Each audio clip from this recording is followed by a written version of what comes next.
Un jeune homme veut être la personne qui règne dans l'ombre, loin au-dessus des méchants et des héros. Commençons cette histoire. Une chanteuse très populaire est sur le chemin de son lycée, elle est très amicale avec tous ses camarades de classe, elle fait semblant d'avoir un bon caractère pour que personne ne la déteste, mais il y a un garçon qu'elle n'aime pas. Cette personne se comporte toujours de façon normale, c'est comme si elle cachait quelque chose. En classe, elle est très populaire auprès de ses camarades et tout le monde l'apprécie. Elle avait eu un incident où elle avait beaucoup souffert, alors elle a décidé d'avoir un faux visage pour que tout le monde l'aime. Pendant ce temps, ce jeune homme qui s'ennuie fait des recherches sur la magie, dans le seul but d'acquérir plus de pouvoir. Elle fait partie du conseil des étudiants, donc elle a dû rester tard. Il était tard dans la nuit, elle a appelé son chauffeur pour qu'il vienne la chercher mais personne n'est venu la chercher. De l'autre côté, des voyous frappaient le conducteur. Elle a décidé de rentrer chez elle par ses propres moyens. Alors que le protagoniste regardait de loin cette chanteuse rentrer seule chez elle. Elle avait un peu peur de marcher dans les rues vides et sombres. Après un certain temps, sa peur s'est réalisée lorsque des hommes l'ont kidnappée. Elle a essayé de résister, mais en vain, elle a fini par s'évanouir.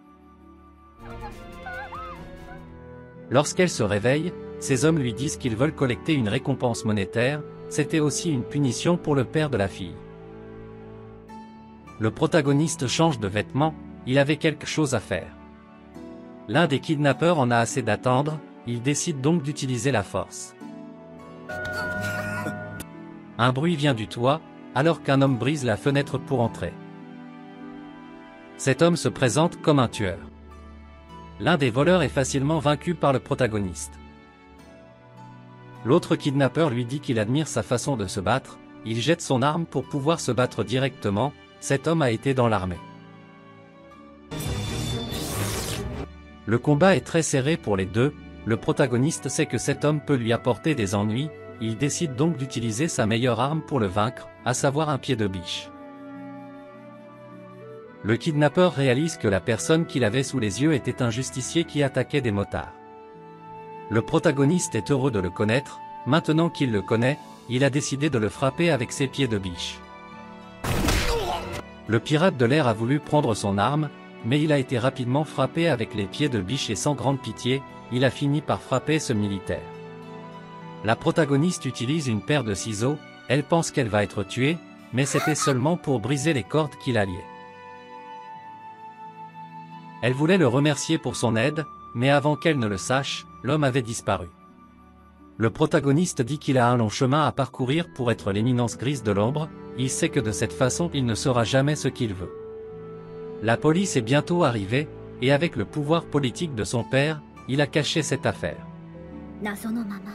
Le lendemain, elle est allée à l'institut, elle a salué tout le monde, elle a également salué le garçon ordinaire, mais quand elle l'a entendu parler, elle a réalisé que cette personne cachait également son vrai visage, tout comme elle.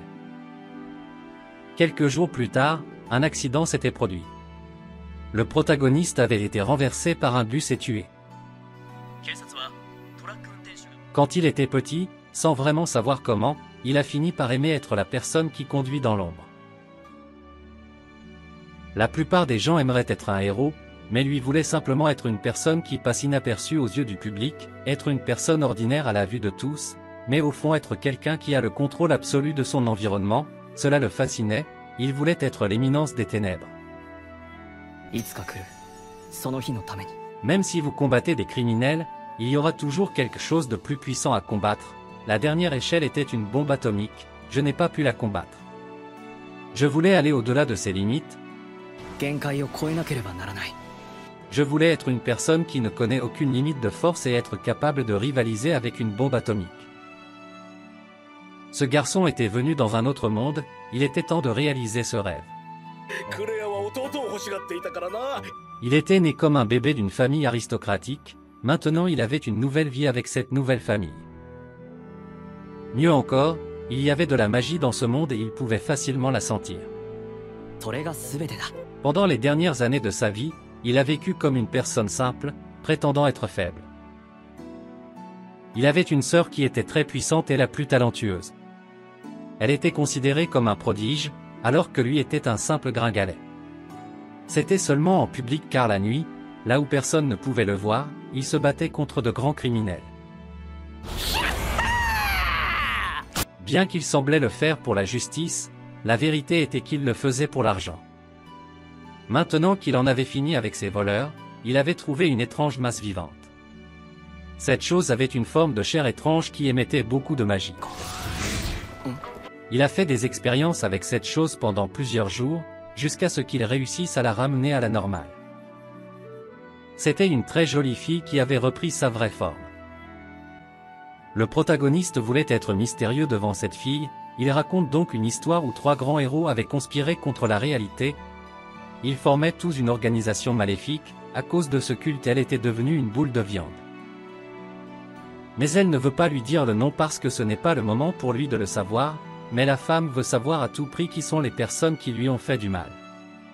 Les choses qu'il lui a dites, c'était pour se faire bien voir, alors il a inventé le culte du diable, il se présente comme Shadow, la personne qui vit dans l'ombre. Ce garçon lui demande si elle veut le servir, il lui explique qu'il veut être l'éminence grise de l'ombre. Elle dit que lorsqu'il était malade, il ne pouvait rien faire d'autre que de demander la mort, mais que maintenant qu'il était redevenu normal, il voulait réaliser le souhait de la personne qu'il avait sauvée, et qu'il voulait se venger. Elle était une héroïne qui avait été rejetée et maintenant plus que jamais elle voulait former une structure pour pouvoir affronter le culte du diable. À partir de maintenant ils s'appelleront Shadow Garden. Ce garçon s'appelle Sid, il faisait toujours semblant d'être une mauviette.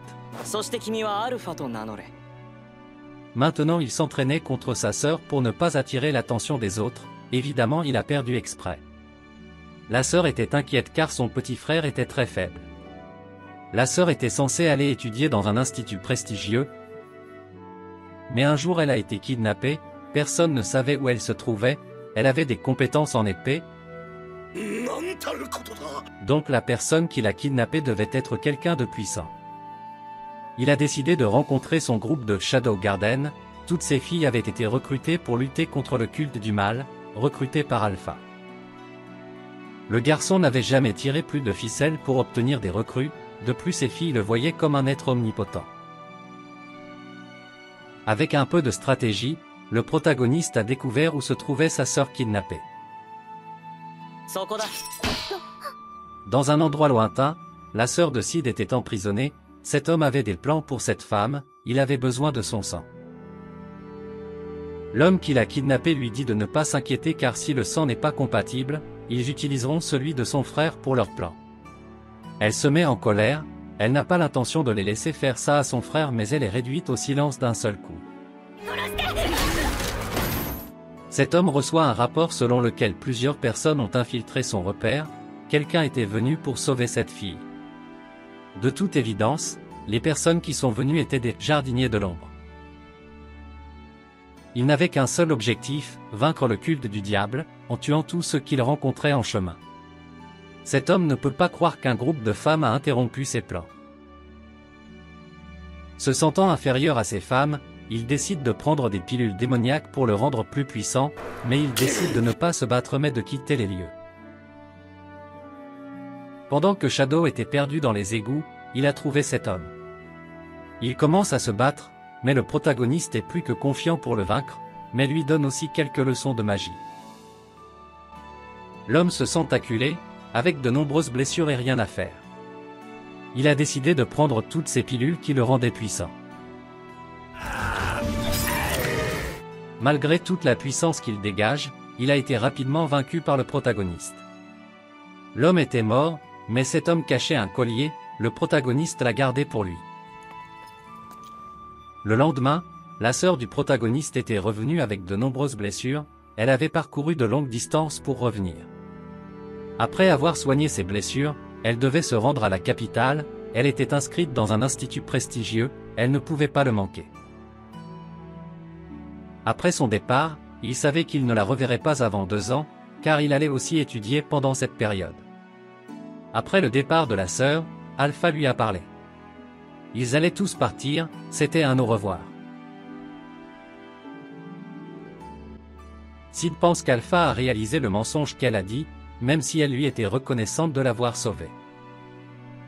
Il semble qu'Alpha ait mûri, de plus le « Shadow Garden » avait été créé par elle, elle n'avait aucune raison de refuser de les laisser partir. Alpha le voyait comme un super-héros, mais il semble qu'elle ait mûri, il est normal de laisser tomber ses pensées quand on grandit. Sid se souvenait de l'époque où il était dans l'autre monde, pour une raison quelconque, il voulait de la magie, la folie était telle qu'il a fini par mourir. Même s'il est la dernière personne au monde, il réalisera son rêve d'être l'éminence grise des ténèbres. Cela faisait 2 longues années que la sœur était partie étudier dans la capitale. Il était venu étudier dans cette école, appelée Midjar. Comme il ne voulait être qu'un étudiant inaperçu, il n'avait pas d'autre choix que de chercher des personnages secondaires comme amis. Bien qu'il soit un aristocrate, il n'avait rien de spécial.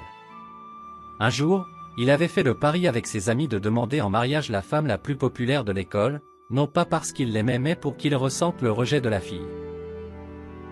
Quelle pire punition que celle-là. Le protagoniste avait perdu le pari et maintenant il se confessait à la fille populaire, les plans qu'il avait se réalisent, en étant rejeté par cette beauté il serait connu comme quelqu'un de simple et oubliable, c'est ce qu'il voulait. Mais cette fille accepte la confession, elle dit qu'elle cherche une personne comme lui. Sid lui-même ne sait pas pourquoi ils l'ont accepté. Cette fille est une princesse très populaire, tout le monde avait de la haine pour ce garçon que personne ne connaissait.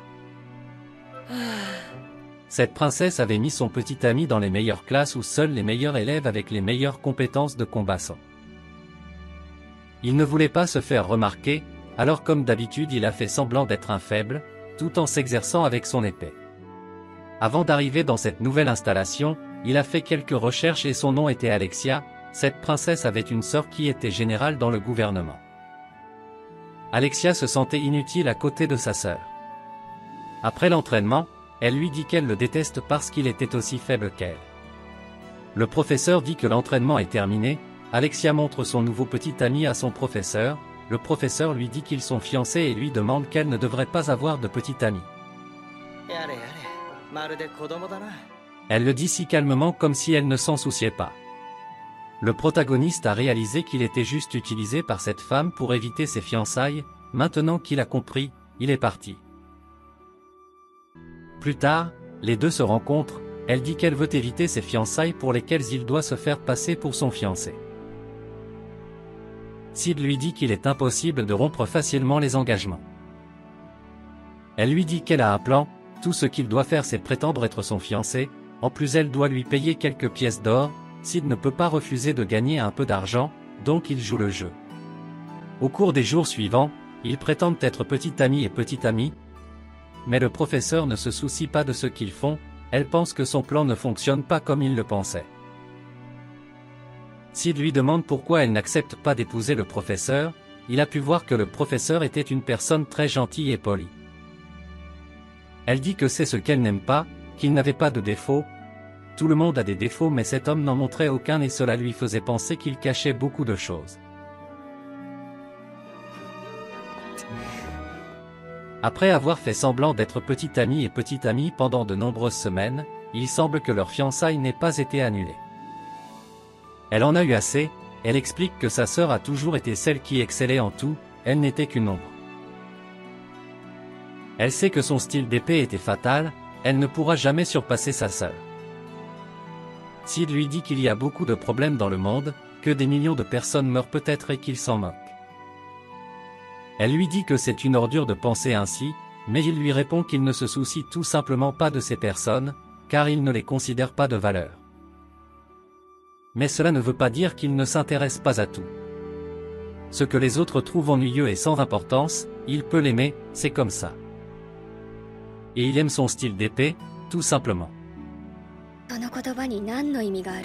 Elle demande, qu'est-ce qu'il voulait dire par là?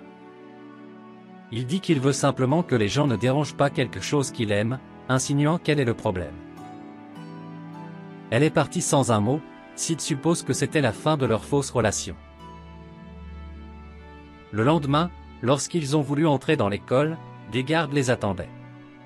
Le professeur a expliqué que la princesse Alexia n'était pas rentrée chez elle. 赤いやつだ。 Le petit ami étant le principal suspect, il a été arrêté.